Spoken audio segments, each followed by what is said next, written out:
মাটি বেনামাজিকে এসে পিছিয়ে দিবে। কবরের দুই দিকের মাটি কবরের দুই দিক থেকে এসে ওই বেনামাজি কাফেরকে পিছিয়ে দিবে। কেমন কবরে আসবে তখন ফেরেশতারা বলে বলো বলো ইনি কে? নবীজির ছবি দেখিয়ে বলেন তুমি বলো ইনি কে? ইনি কে? নবীজিকে তুমি বলো।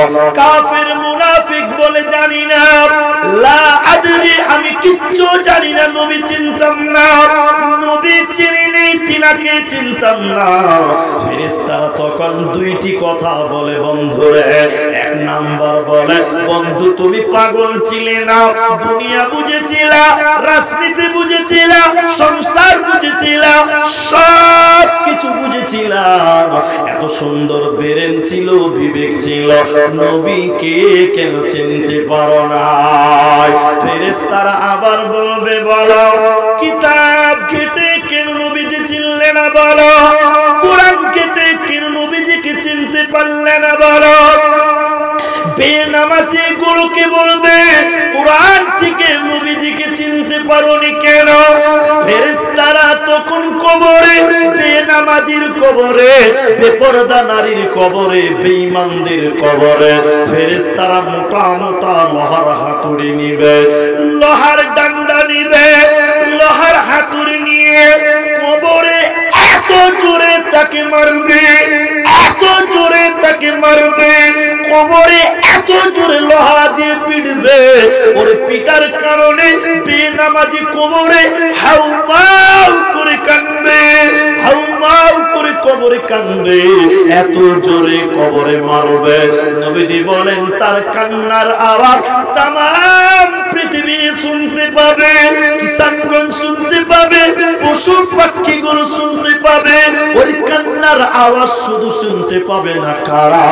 মানুষ এবং জিন, মানুষ এবং জিন ব্যতীত কবরের কান্নার আওয়াজ তামাম পৃথিবী শুনতে পাবে মুসলমান। অতএব কবরে কঠিন শাস্তি দেওয়া হবে, কবরে মানুষদের কঠিন আযাব দেওয়া হবে, কবরে বাঁচার উপায় রবে না, রবে না, রবে না। কবর কবর কবর হায়রে, কবর গাহের মাটি, দুনিয়ার সব মায়ার পেছনে তোমারে জেনেছি খাটি। কবর কবর কবর হায়রে, কবর গাহের খার, না জানি কখন আসিয়া যাবে হায় সেই অজানা দেশের ডাক। আপনাদের দিকে কি খবর আমি জানি না, খালি হ্যাঁ না বলেন তাইলে বুঝবো। কবরের ওলামারা বলছে কবরস্থানের আশেপাশে গরু বানবেন না, হাদিসে হারাম নেই। ওলামা ইকরাম বলছেন তোমার লাইটটা বন্ধ করো, লাইটটা বন্ধ করো, লাইট, এই ও আবার ওই দিকে দেখছে, তোমার লাইট বন্ধ করো, এদিকে দেখেন। কবরস্থানের আশেপাশে গরু বানতে হয় না, হারাম নয়, উচিত নয়। কেন? হাদিসে বলা হয়েছে কবরে যে মুর্দাকে পিটানো হয়, আযাব দেওয়া হয়, ওর আওয়াজ সব শুনতে পায়, গরু শুনতে পায়, পাখি শুনতে পায়, সব শুনতে পায়, সবাই পায়, শুধু মানুষ শুনতে পায় না। গরু যদি কবরের গেটে বাঁধেন, কবরস্থানের কাছে বাঁধেন, গরু ভয় খেতে পারে, কারণ গরু কবরের মাইয়াতের চিৎকারের আওয়াজ শুনতে পায়। আপনাদের দিকের খবর বলেন তো।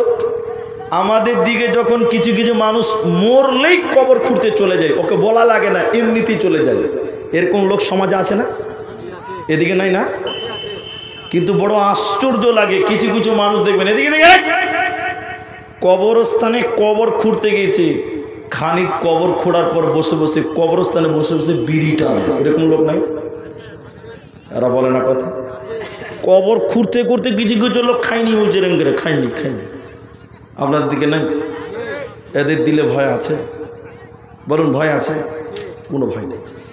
ভয় যদি থাকতো কবরের মতন জায়গাতে সে কখনো বিড়ি খেতে, সবাই বলুন, পারত না। একদম নির্বোধ, বিবেক নেই, কবরে বসে বসে বসে বসে খাইনি বলছে, একটু দিলে ভয় হয় না। আজকে কাউকে রাখতে এসেছ, কালকে তোমাকে কেউ রাখতে আসবে, এই জায়গাতে একদিন আসতেই হবে, এই জায়গা থেকে পালাবার উপায় থাকবে। শুনেলেন মায়েরা বোনেরা, কান করে শুনেলেন, নবীজি দুইটি কবরের সামনে দিয়ে যাচ্ছিল। হঠাৎ করে নবীজি দাঁড়িয়ে বলতে লাগলেন, এই দুইটি কবরে শাস্তি দেওয়া হচ্ছে, এই দুইটি কবরে আযাব দেওয়া হয়। নবী কি গায়েব জানে? না, আল্লাহ তাকে জানান এই দুইটি কবরে আযাব দেওয়া হচ্ছে। নবীজি বললেন, তোমরা কি জানো? কেন কেন কিসের কারণে আযাব দেওয়া হচ্ছে? বিরাট বড় কোনো পাপ নয়, বিরাট বড় কোনো অপরাধ নয়, ছোট্ট ছোট্ট দুইটি গুনার কারণে এই কবরগুলোতে শাস্তি দেওয়া হচ্ছে। প্রথম নম্বর গুনাহ কি? এই কবরওয়ালা এর কবরে শাস্তি হচ্ছে কেন? প্রথম নাম্বার কারণ হলো পেশাব করার পর পানি দিয়ে ধৌত করত না, পেশাব করার পর পবিত্রতা অর্জন করত না, পেশাব করার পর লজ্জাস্থান পানি দিয়ে পরিষ্কার করত না। অপবিত্র থাকার কারণে এদের কবরের ভিতরে আযাব দেওয়া হয়। মির্জাপুরের অনেক ছেলে আছে, খালি হ্যাঁ না বলেন, আছে না নাই? দেখবেন রাস্তায় হাঁটতে হাঁটতে পেশাব লেগেছে, রাস্তার ধারে দাঁড়িয়ে চেন খুলে দিয়ে একদম সাবমার্শাল চালু করে দেয়, আছে না? নাই? রাস্তায় চলতে চলতে পেশাব লেগেছে, কি করবে? দাঁড়িয়ে গিয়ে একদম চেন খুলে মেশিন চালু করে দিয়েছে, চলছে একদম আলহামদুলিল্লাহ। পেশাব করে পানি নেওয়ার প্রয়োজন মনে করে না, এরকম বেটা ছেলে নাই?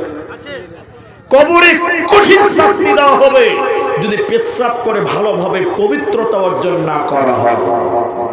দ্বিতীয় নম্বর, কবরে শাস্তি দেওয়া হয় কেন? দ্বিতীয়, কবরের অপরাধ কেন? কি অপরাধ করেছে শোনেন। চুগলখোর, চুগলখোর বুঝেন? চুগলখোর বুঝেন? গ্রামে এর কথা ওর কাছে বলে দণ্ড লাগাতো, আমার কথা আপনার কাছে বলে ঝামেলা লাগাতো, আপনার কথা আমার কাছে বলে দণ্ড লাগাতো, গন্ডগোল সৃষ্টি করত, অশান্তি সৃষ্টি করত। এই চুগলখোর কারণেওয়ালা চুগলখোরি লোক, এদের কবরে কঠিন আযাব দেওয়া হয়। অতএব কবরে বাঁচতে গেলে এই দুটি বিয়াদবি, দুটি গুনাহ থেকে তোমাকে বাঁচতে হবে, নচেত কবরে বাঁচা যাবে না। আরেকটা হাদিসের রাবি শুনেন, আবু হুরায়রা, একজন মুমিনকে যখন কবরে নামা হয়, ফেরেশতারা আমার দিকে দেখেন, ফেরেশতারা মুমিন লোককে বলেন, ইনিকে ইনিকে ইনিকে, মানে নবীজির কথা বলেন, নবীজির পরিচয় জিজ্ঞাসা করেন।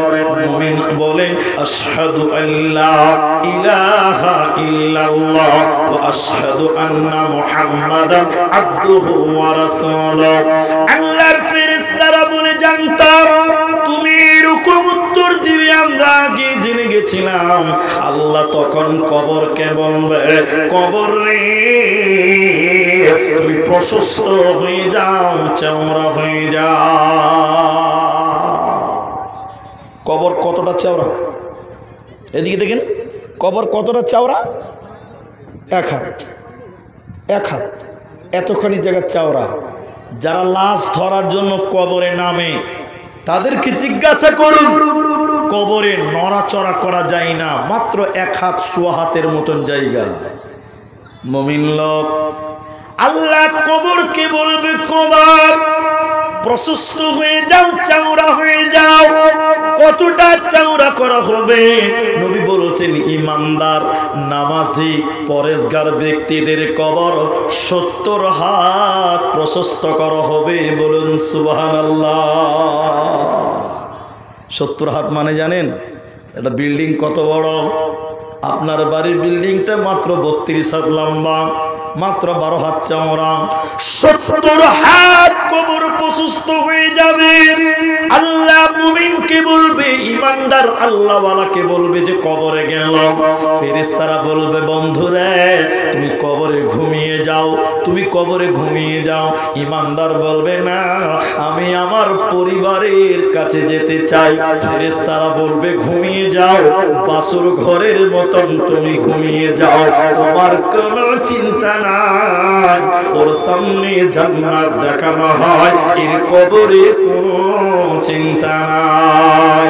কিন্তু যদি নবীজির দুশমন হয়, নবীজির নাফরমান হয়, আল্লাহর দুশমন, আল্লাহর বিধান মানে না, নবীজির কথা মতন চলে না, এই লোক যখন কবরে যাবে বলবে বলো বলো বলো নবীজির পরিচয় তুমি বলো।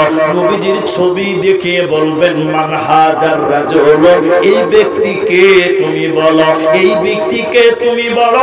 কাফের, বেনামাজি, বিপরদার নারী তখন বলবে চিনি না, নবীজিকে জানতাম না, নবীজিকে তাকে চিনি না, মুহাম্মদকে চিনি না।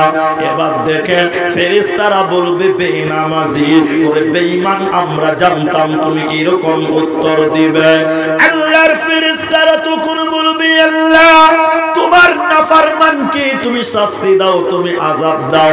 কবরের ডান দিকে মাটি, কবরের বাঁ দিকে মাটি, কবরের উপরে মাটি, কবরের নিচেও মাটি। আল্লাহ এবার কবরকে বলবে মাটি রে, আমার নাফরমান বান্দা তোর কাছে রয়েছে, আমার বেঈমান বান্দা তোর কাছে রয়েছে, অতএব কবর তুমি শাস্তি দিয়ে দাও, তুমি আযাব দাও, তুমি শাস্তি দাও। বলে কি শাস্তি দিবে? কবরের দুই দিকের মাটি বেনামাজিকে এসে পিছিয়ে দিবে। কবরের দুই দিকের মাটি কবরের দুই দিক থেকে এসে ওই বেনামাজি কাফেরকে পিছিয়ে দিবে। কেমন করে পিছবে শুনে নাও। রুলার যেমন রাস্তাকে পিছিয়ে পিছিয়ে শক্ত করে, রুলার যেমন রাস্তাকে চেপে চেপে শক্ত করে, দুই দিকের মাটি এসে কাফের কবরে চিপিয়ে দিবে, পিছিয়ে দিবে। কেমন করে? ওই লোকের ডান দিকের হাড্ডি গুলো এইরকম বাঁ দিকে ঢুকে যাবে, আর বাঁ দিকের হাড্ডি গুলো ডান দিকে ঢুকে যাবে। কবরে কঠিন শাস্তি দেওয়া হবে, ওই কবরে সে বাঁচতে পারবে না, পারবে না, পারবে না। ও কবর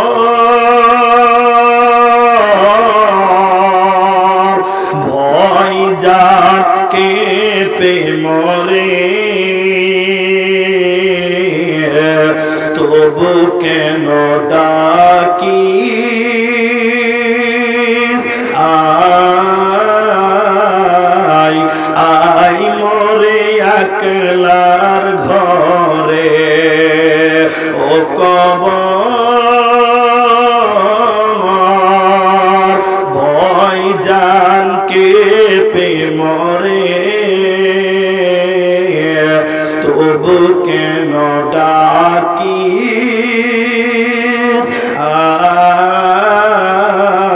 আয় আয় মরে একলার ঘরে। কঠিন জটিল শাস্তি কবরে রয়েছে। আবার আপনাদের শাস্তির কথা বলবো, আর একটু ধৈর্য ধরেন, আর একটু অপেক্ষা করেন, আর একটু শাস্তির কথা আপনাদেরকে বলবো। শুধুমাত্র একটা উদাহরণ দিব, তাইলে বুঝতে পারবেন।